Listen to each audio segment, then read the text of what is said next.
The slap echoed through the marble hallway like a gunshot. She didn't cry out, didn't even step back, just stood there, hand pressed to her burning cheek, staring at the man who just struck her. Behind them, two small boys slept peacefully for the first time in months. He pointed toward the door. "Get out of my house." She picked up her bag without a word and walked.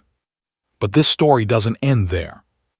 It begins 3 months earlier, in a place where hope had already died 14 times. Claire Donovan stood at the iron gates of the Ashford estate on a gray October morning, gripping the strap of her canvas bag like it might anchor her to the earth. The house loomed ahead, white stone, tall windows, perfectly trimmed hedges that looked like they'd been cut with surgical precision. Beautiful, cold, silent. She'd been warned. 14 nannies in 8 months, the agency director had said, sliding the file across her desk with the kind of hesitation usually reserved for hazardous materials. The twins are difficult. Mr. Ashford is impossible. The turnover rate is catastrophic, but the pay is triple our standard rate. If you last 2 weeks, you'll have enough to cover your mother's surgery and then some. Claire had stopped listening after mother's surgery. She didn't need the warnings, she needed the money. The intercom crackled. "Name." "Claire Donovan, I'm the new." "Come in." The gates swung open slowly, and Claire walked up the long driveway, past fountains that no longer ran and flower beds that looked more like military formations than gardens. The front door opened before she could knock. Mr. Harris stood there, mid-60s, gray-haired, with the kind of tired eyes that spoke of decades in service to people who'd forgotten how to be kind. "Miss Donovan," he said quietly, "welcome to Ashford Manor." "Thank you." He stepped aside, and Claire entered a foyer that could have been featured in an architecture magazine. Marble floors, crystal chandelier, a staircase that curved upward like something from a fairy tale. But there was no warmth, no life. Just silence. The kind that pressed against your chest and made you want to whisper. "The boys are in the playroom," Mr. Harris said, leading her down a hallway lined with paintings of people who looked like they'd never smiled. "They've been unsettled today." Unsettled. He paused outside a heavy oak door. "The last nanny left yesterday, without notice. They've been asking for her." "What happened?" Mr. Harris's expression didn't change, but something flickered in his eyes. "She said they were too much, that no amount of money was worth it." Claire's jaw tightened. "Where are their parents?" "Their mother passed 18 months ago. Mr. Ashford is traveling. He'll return Thursday." "He's not here." "He's rarely here." Claire looked at the door. From inside she could hear nothing. No laughter, no playing, just silence. She pushed it open. The playroom was massive. Toys lined every shelf, expensive, pristine, barely touched. A train set sat in the corner, tracks perfectly arranged but no train running. Building blocks were stacked in perfect towers, as if someone had arranged them for a photo shoot. And in the middle of it all, 2 identical boys sat on opposite sides of the room, backs turned to each other. One stared at the wall, knees pulled to his chest. The other held a toy car in his hand but didn't play with it, just turned it over and over, watching the wheels spin. They were 6 years old. Claire stepped inside slowly, setting her bag down by the door. "Hi," she said gently, "I'm Claire." Neither boy moved. She walked to the center of the room and sat down cross-legged on the carpet, halfway between them. "I heard you guys like building things," she continued, pulling a small bag of wooden blocks from her canvas bag. "I brought some extras. They're nothing fancy, but they're fun. Want to try?" Still nothing. The boy with the car, she'd learn later his name was Oliver, turned his head slightly. His eyes were dark, intelligent, cautious. "Why are you here?" he asked. "To spend time with you."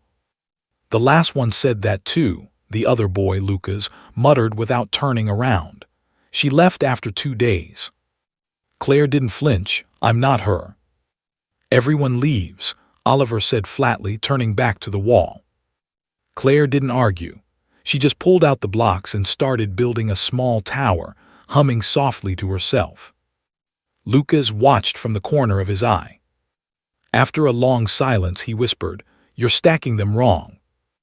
"Am I?" Claire asked, genuinely curious. "How should I do it?" Lucas hesitated. Then slowly he crawled across the carpet and rearranged 2 blocks. "Like this, or it'll fall." "You're right," Claire said, smiling. "Thank you." Oliver was watching now too. Claire kept building, deliberately making small mistakes. Lucas kept correcting her. And by the end of the hour, both boys were sitting beside her, building a tower together. They didn't smile, didn't laugh. But they were there. That night, Mr. Harris briefed Claire over tea in the staff kitchen. The room was spotless, sterile like everything else in the house. A clock ticked loudly on the wall. "Their mother, Elizabeth, passed 18 months ago," Mr. Harris said quietly, staring into his cup.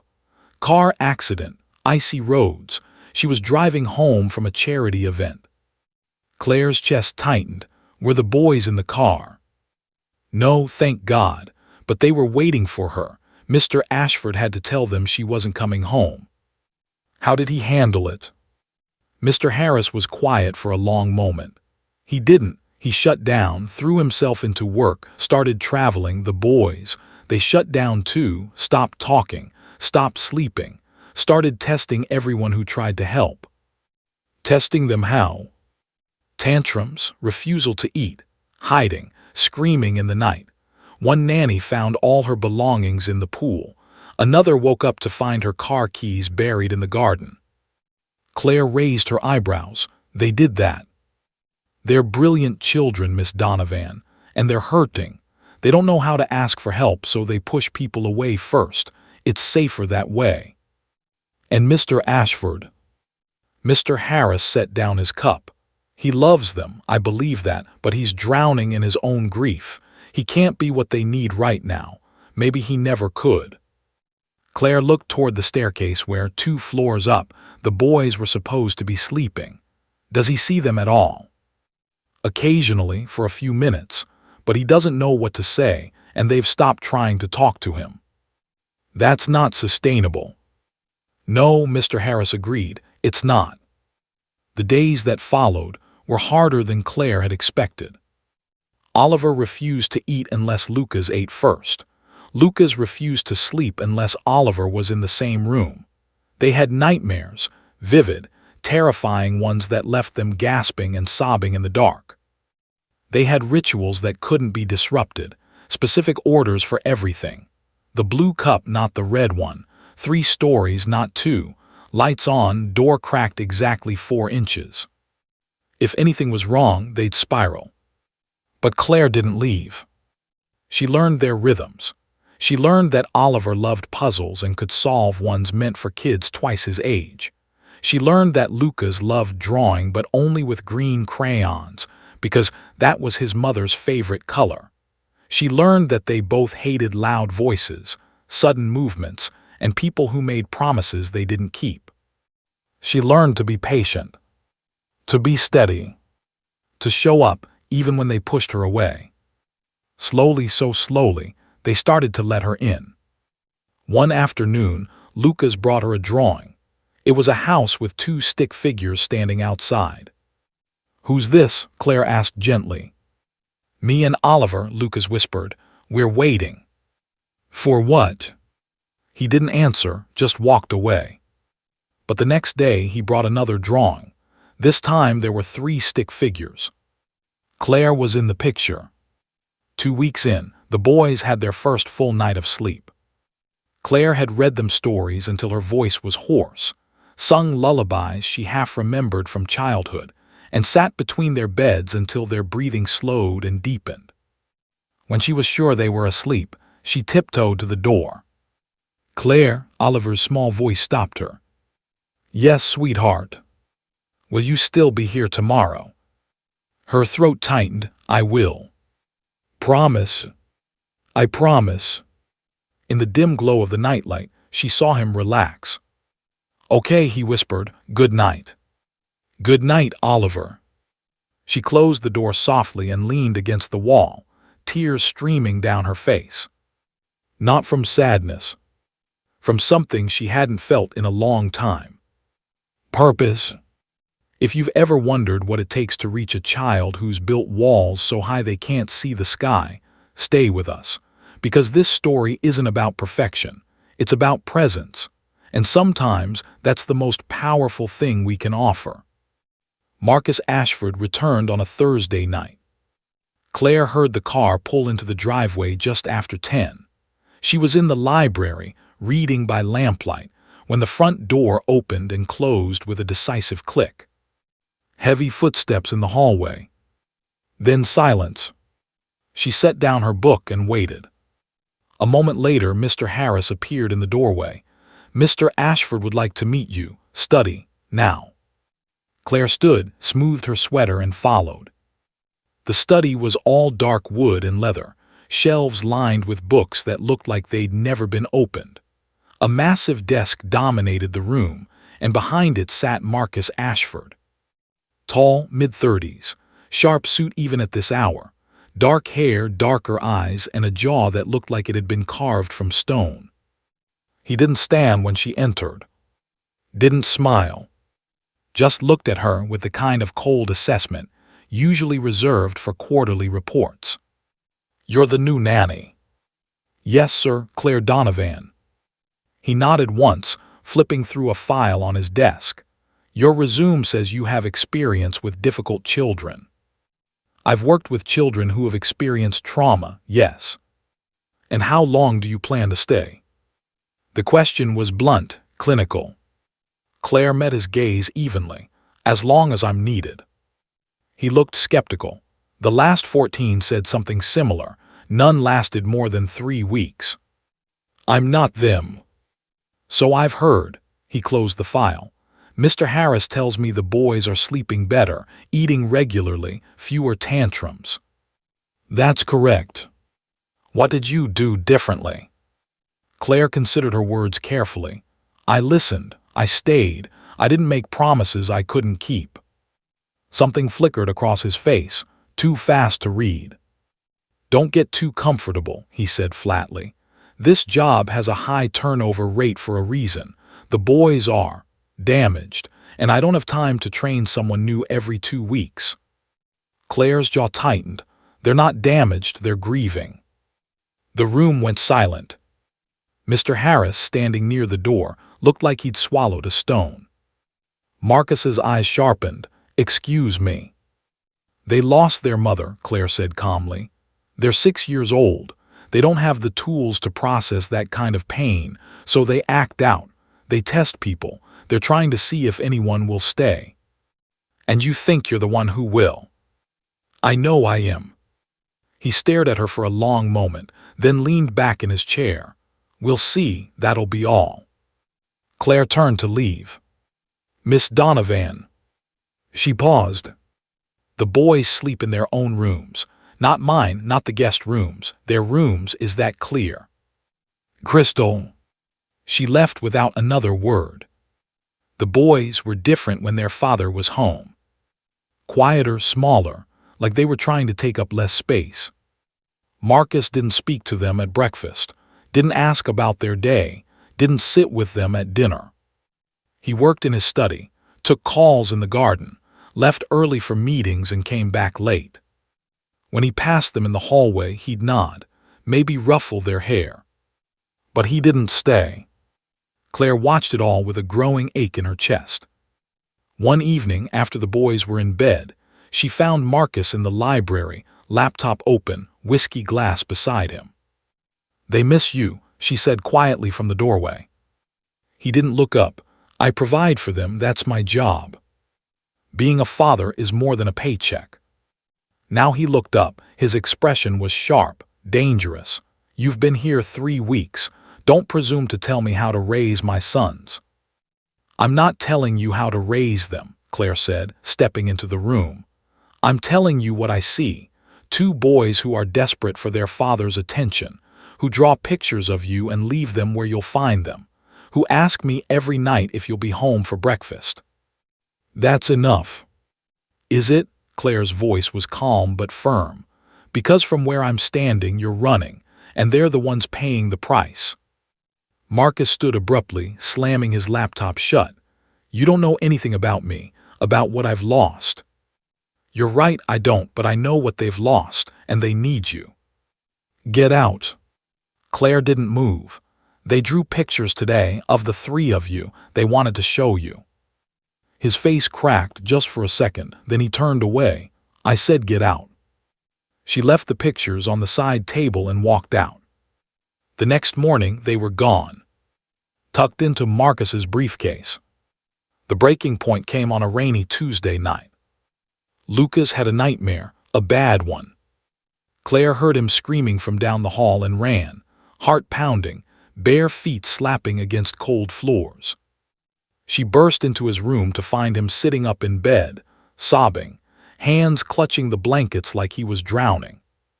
Mama, Mama, come back. Lucas, sweetheart, I'm here. Claire climbed onto the bed and pulled him into her arms. I'm here, you're safe. She's gone, he sobbed into her shoulder. She's gone and she's never coming back.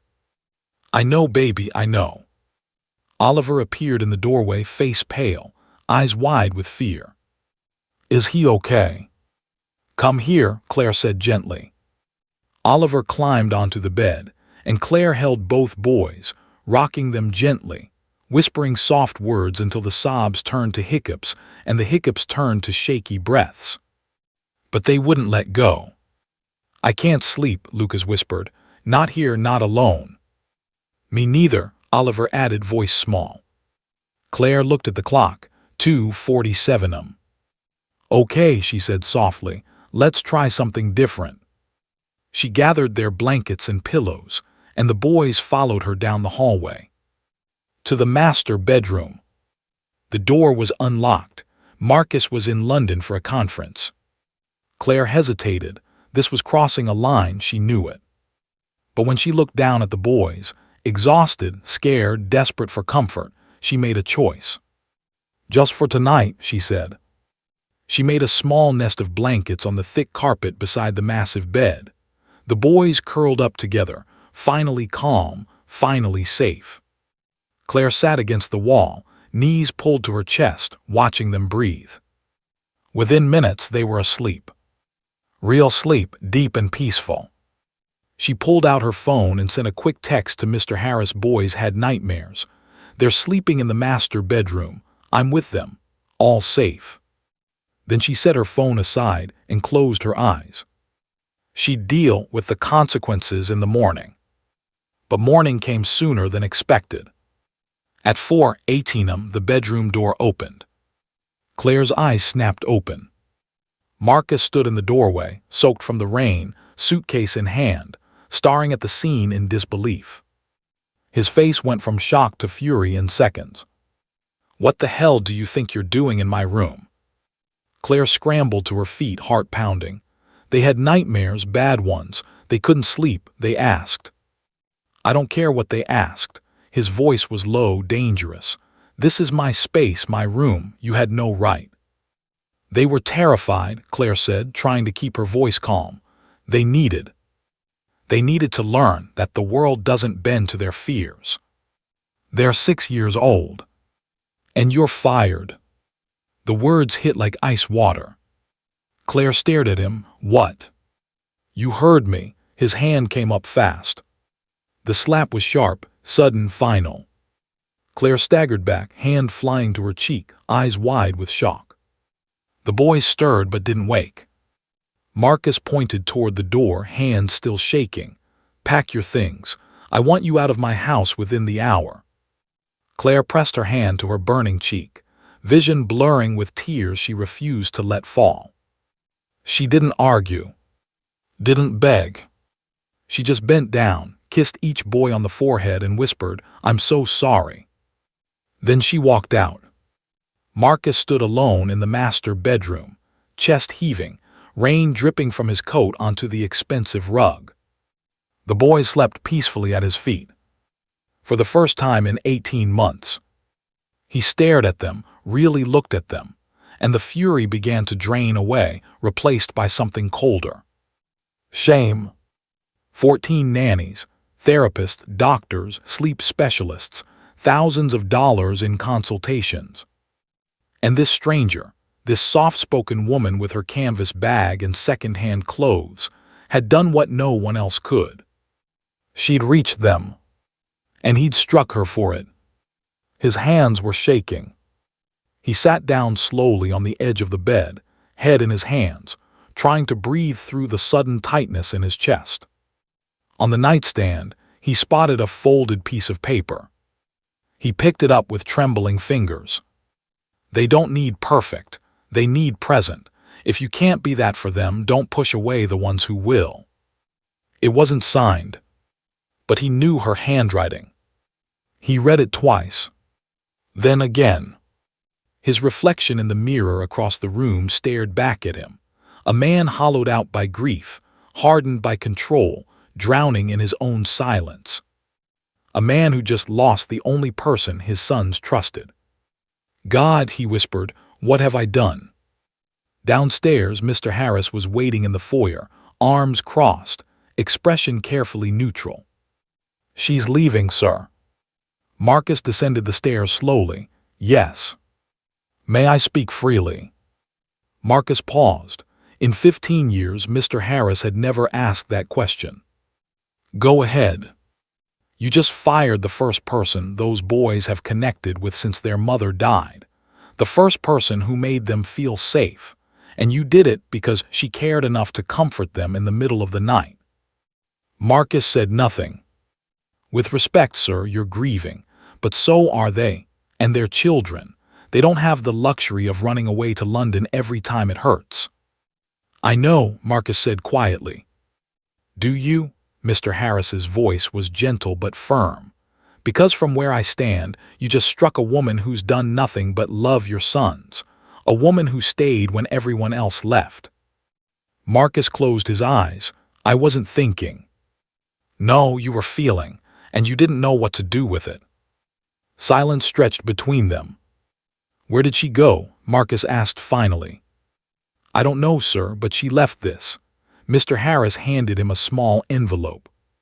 Inside was a handwritten note and a folded check, her entire first month's salary, uncashed. The note read, Use this for the boys. They'll need art supplies, new books, maybe a pet, something that stays. Thank you for trusting me with them even for a little while. See. Marcus's throat constricted. Find her, he said hoarsely. I don't care what it costs, find her. Claire sat on a bench outside the train station, coat pulled tight against the pre-dawn chill, cheek still throbbing. She hadn't cried when he yelled. Hadn't cried when he hit her. But now, alone in the cold with nowhere to go, and a heart that felt like it was breaking in slow motion, the tears finally came. Not for herself. For two boys who'd finally learned to sleep again. For two boys who'd wake up and find her gone. Just like everyone else. A black car pulled into the parking lot, headlights cutting through the fog. Claire didn't look up. Footsteps approached, slow, hesitant. Claire. She froze. That voice. She looked up. Marcus stood in front of her, no coat despite the rain, hair disheveled, eyes red-rimmed. He looked wrecked. How did you find me? She asked quietly. Mr. Harris tracked your phone. I'm sorry, I know that's invasive. Yes. She looked away. What do you want? He sat down beside her, leaving space between them, hands clasped tightly. To apologize, he said, to beg you to come back, to tell you that I was wrong in every possible way. Claire said nothing. I saw you in my room, he continued, voice rough. In my space. The last place I saw Elizabeth alive, and I panicked. I let my grief speak louder than the truth, and I hurt you. That's unforgivable. You're right, Claire said quietly. It is. He flinched but nodded. I know. I stayed because they needed me, Because they were finally safe, and you punished me for it. I know. You didn't trust me. I didn't trust anyone, Marcus said. I still don't, but the boys do. They trust you, and that scares me more than anything. Why? He was quiet for a long time. Because everyone leaves, and I didn't want them to get attached to someone who'd eventually walk away. So you made sure I would. Yes, his voice broke, and I was wrong. Claire turned to face him. What changed? I watched them sleep, he whispered. Really sleep. No nightmares, no crying, just peace. And I realized you'd given them something I couldn't, something I didn't even know they needed. What's that? Permission to feel safe again. A tear slipped down Claire's cheek. They asked for you, you know, every night. They drew pictures. They waited by the door. They wanted their father. Marcus's face crumpled. I didn't know how to be what they needed. So learn. He looked at her, eyes desperate. Will you teach me? Why should I? Because I'm asking, because they need you, because, he took a shaky breath, because I can't do this alone. Claire stood slowly.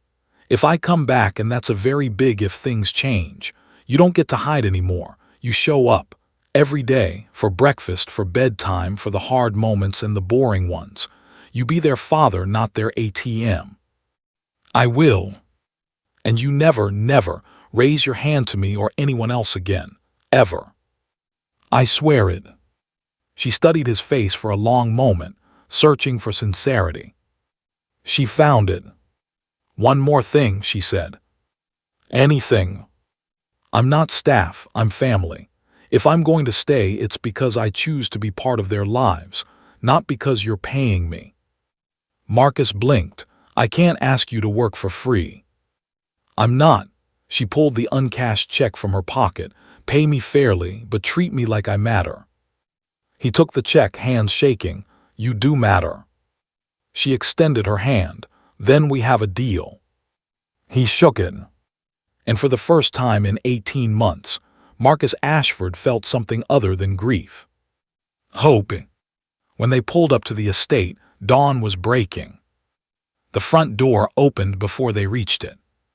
Two small figures stood in the doorway, still in pajamas, eyes wide. Claire, Lucas shouted, running down the steps. She knelt just in time to catch him in her arms. Oliver followed, crashing into her with enough force to nearly knock her over. You came back, Oliver whispered into her shoulder. I promised I would, Claire said softly, tears streaming freely now. We thought you left like everyone else, Lucas said, voice muffled against her neck. Never, Claire said fiercely. I'm not going anywhere. Marcus stood a few feet away, watching. Lucas looked up, noticed his father, and hesitated. Dad. It was the first time he'd called him that in months. Marcus knelt down slowly. I'm sorry, he said, voice breaking. I'm so sorry for not being here, for not listening, for pushing away the people who love you. Oliver looked at him warily. Are you going to leave again? No, Marcus said firmly. I'm staying right here with you. Lucas searched his face, then slowly crawled into his father's arms. Oliver followed. And there, on the front steps of the Ashford estate, a father held his sons for the first time in over a year. And wept. Claire stood back, giving them space, wiping her own tears. Mr. Harris appeared beside her, offering a handkerchief. Well done, Miss Donovan, he said quietly. We're not done yet, she replied. No, he agreed, smiling, but it's a start. 3 months later. The Ashford house was unrecognizable. Laughter echoed through the halls. Drawings covered the refrigerator, held up by mismatched magnets. Muddy shoes sat by the door. A dog, a golden retriever named Biscuit, slept in a patch of sunlight in the library. The boys ate breakfast with their father every morning. They did homework at the kitchen table while Marcus reviewed contracts beside them. They played soccer in the yard, built blanket forts in the living room, and had mandatory family movie night every Friday. Marcus worked less, listened more, showed up. And Claire, she stayed. Not as a nanny. As family. One Saturday afternoon, the four of them sat in the garden, the boys chasing Biscuit while Claire and Marcus watched from a bench. "They're happy," Marcus said softly. "They are," Claire agreed. He turned to her. "Thank you for not giving up on them on me." She smiled. "You made it easy. I hit you. And you apologized and changed. That's what matters." He was quiet for a moment. "I've been thinking about something." "What's that?" "The boys asked if you'd adopt them." Claire's breath caught. "What?" "They want you to be their mom, legally, officially." He pulled out a folder. "I had my lawyer draw up papers, co-guardianship, equal parental rights, if you want it." Claire stared at the documents, hands shaking. "I can't replace Elizabeth," she whispered. "You're not," Marcus said gently. "You're giving them something new, something they desperately need, a mother who chooses them every single day." Tears blurred her vision. "You're serious?" "Completely." She looked at the boys, laughing as they tumbled in the grass with Biscuit. "Her boys?" "Yes," she said, voice steady despite the tears. "Yes, 1,000 times yes." Marcus smiled, a real smile, warm and unguarded. "Welcome to the family, Claire Donovan." She laughed through her tears. "I've been here the whole time." Claire stood in the kitchen, flour dusting her hands, helping Lucas roll out cookie dough. Oliver sat at the table, tongue between his teeth, carefully decorating a card that read, "Happy Mother's Day, Mom." Marcus walked in, tie loosened, sleeves rolled up, and kissed the top of Claire's head. "How was your day?" she asked. "Long, but I'm home now." "Good, we're making cookies." "I can see that." He stole a piece of dough, earning a swat from Lucas. "Dad, that's for the cookies." Sorry." The four of them moved around the kitchen in comfortable chaos, laughing, teasing, covered in flour and love. And for the first time in a long time, the house didn't feel like a museum. It felt like a home. Healing doesn't happen overnight. It happens in small moments. In choices to stay when leaving would be easier. In apologies that lead to real change. In love that refuses to quit, even when tested. Claire Donovan didn't set out to save anyone. She just showed up. And sometimes, that's the most powerful thing we can do. If this story moved you, subscribe to hear more like it. Hit the bell so you never miss a story that reminds you what it means to be human. Like this video if you believe in second chances. Comment below and tell us where you're watching from. You might be surprised who's nearby, feeling the same thing you are right now. Because stories like this, they remind us that family isn't just blood. It's who stays.